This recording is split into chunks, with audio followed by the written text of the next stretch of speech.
In today's video, I'm going to show you how to enable Do Not Track in Firefox in just a few simple steps. This is a quick privacy setting that helps send a signal to websites that you prefer not to be tracked or have your data sold or shared. If you want a more private browsing experience, this is a useful setting to turn on, and it only takes a minute.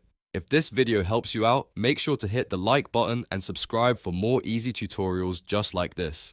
Alright, let's get into it. First, open Firefox on your computer. Once the browser is open, look to the top right corner and click the Firefox menu, which is the three horizontal lines icon. This opens the main menu with all of Firefox's settings and options. From here, click on Settings. Depending on your browser version, you may also see Preferences, but the process is the same.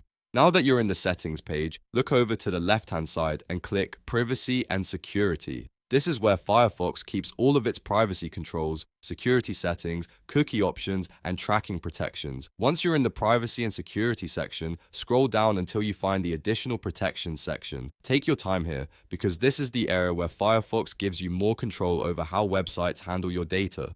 In the Additional Protections section, you'll see an option that says, Tell websites not to sell or share my data. Go ahead and check that box to enable it. This setting tells supported websites that you prefer your information not be sold or shared, which can help improve your privacy online. After you check the box, the change is usually saved automatically, so there's nothing else you need to click. That's really all there is to it. You've now enabled Do Not Track in Firefox and turned on a stronger privacy preference for your browsing session.